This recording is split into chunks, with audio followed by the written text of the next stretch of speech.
What is up, Earthnoids, Space Noids, and everything in between? I am just a simple new type, and in this episode, we will be focusing on December of UC 0079 leading into UC 0080. The show we are focusing on will be Mobile Suit Gundam 0080 War in the Pocket. However, we will be filling in the gaps of things happening in conjunction with the show. The holiday season is upon us, and with it comes the end of the one-year war. For context of where we are in the war, Char Aznabel's failed attack on Jaburo takes place on November 30th. Our last video focused on the 8th MS team's assault on Zeon's base in the Tibetan Plateau, which takes place on December 7th. The next day, on December 8th, Zeon forces begin deployment of the MS-14 Gelgoog. Check out our Weapons of MSG video for more on the Gelgoog. On December 9th, we will see the introduction of Zeon's Cyclops team. So let's get into this. The Cyclops team launches Hygogs from the U-99 Jukon class sub. The MSM-03C Hygog is a mass-produced amphibious mobile suit. The Hygog is a predecessor to the GOG, but the Hygog was built from the ground up, so their designs are not very similar. It has a beam cannon, a torpedo launcher, a 120mm machine cannon, hand missile unit, and an improved vice claw. The Cyclops team members Misha, Garcia, and Andy pilot the Hygog. The commander of the Cyclops team, Hardy Steiner, is piloting a Zagok E. The MSM-07E Zagok Experimental is also an amphibious mobile suit that has improvements on the original Zagok, such as improved beam cannons and head-mounted missile launchers. Both the Hygog and the Zagok E used cockpits derived from the United Maintenance Program. The Mobile Suit United Maintenance Program is the Principality of Zeon's attempt to streamline mobile suit production. The rollout of this plan led to a logistical confusion for the production of the Gelgoog and could have potentially been a huge benefactor in why Zeon lost the war. But that idea is left for a separate video. The Cyclops team begins assault on an EFF Arctic base. GM Cold District types take on the Cyclops team, but many are taken down. A shuttle is about to launch from base. Andy goes in for the shuttle, but the GM is guarding it, and it takes out Andy's Hygog. The shuttle launches off into space. Steiner has lost one of his men. He screams out in pain. Side 6. We meet with our protagonist, Alfred Izuruha, or Al, a young 11-year-old boy. He hangs out with his friends, daydreams about Zakus and mobile suits, and bickers with girls.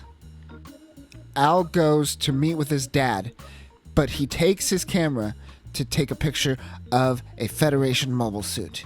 He runs into a guard and lies his way out of the situation. He sees in the factory, however, a secret mobile suit being shipped. After meeting with his father, Al heads home and runs into an old friend, Christina McKenzie. She just got back from Earth and came back for a government job on short notice. The next day, Christina walks Al to school and says he hates going. While talking to some friends in front of the school, an explosion occurs. A Zaku and a Rikdom 2 do battle with a GM. The boys watch on as the fight takes place.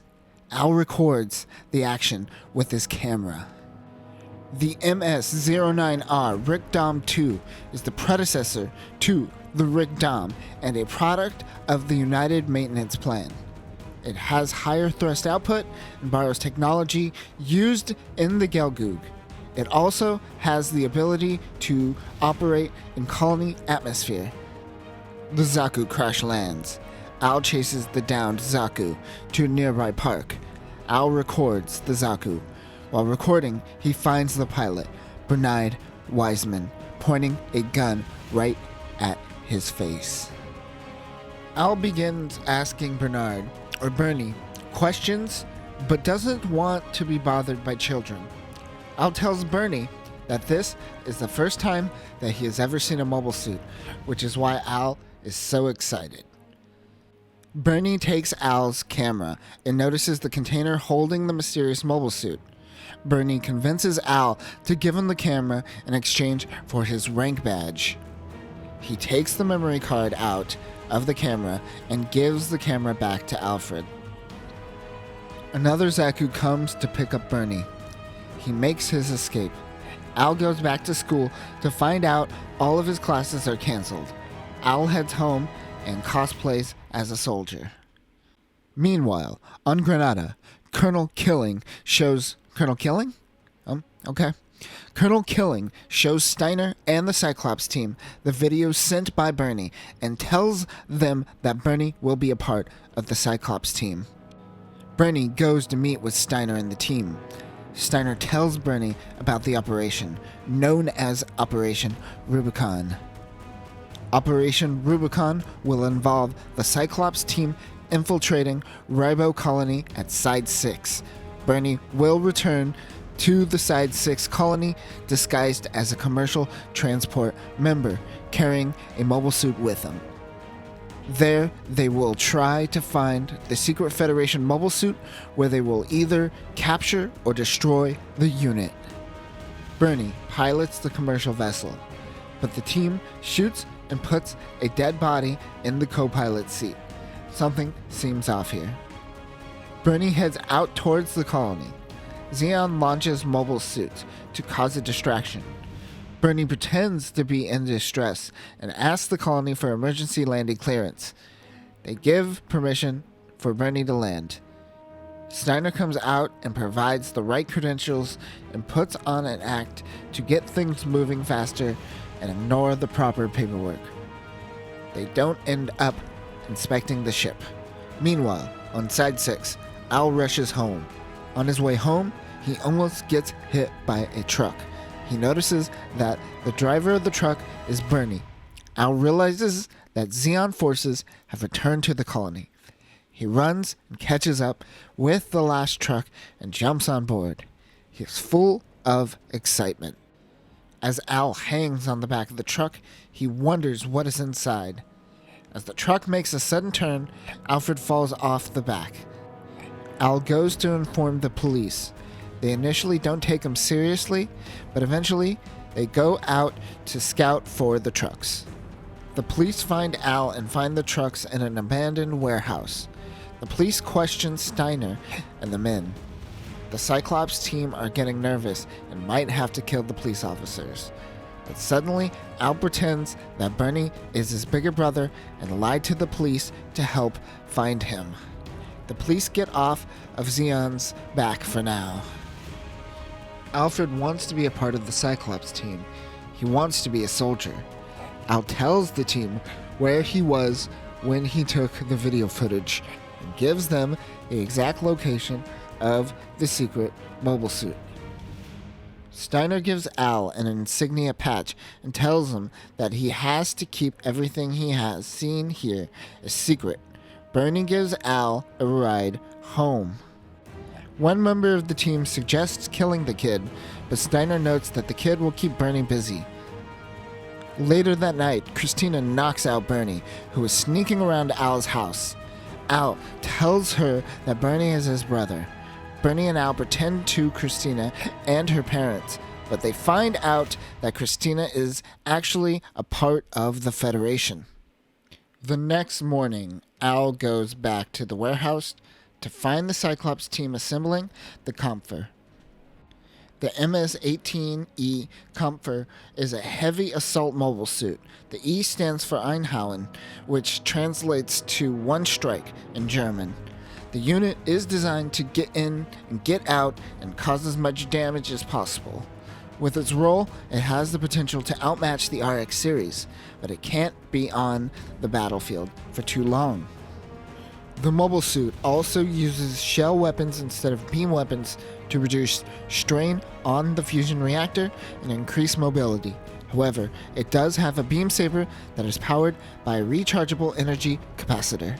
Meanwhile, Christina is running a mobile suit simulation. In the background, the secret mobile suit is being assembled.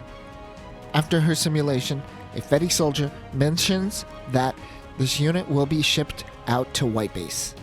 Al and Bernie actually start to develop a brotherly bond as they hang out in front of an unknown base. Al notices a similar person and thinks that this is a Fetty base. Al and Bernie use the colony service tunnels to try to breach the base from underground. They discover that this is indeed the Fetty base.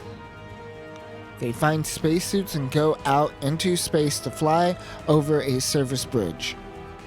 Al starts to run off on his own. While on his own, he happens to stumble onto the secret mobile suit. Alfred does what he does best, takes video footage. And that will do it for this episode. We are rounding out the final weeks of UC0079 and heading into UC0080. Around this time, Earth forces leave Jaburo and begin their space offensive, which eventually leads to Solomon and then finally Abaku. This is also the first project that wasn't completely under the reign of Tomino, and we could see as artists begin to take liberties with some of Tomino's original mobile suit designs, which I don't necessarily mind all too much. In the next episode, we will conclude Mobile Suit 0080 War in the Pocket, finally talk about the secret mobile suit weapon from the Fetties. But until next time, new types, remember that it is always easy to manipulate battle-hungry children into committing war crimes. Always. Peace.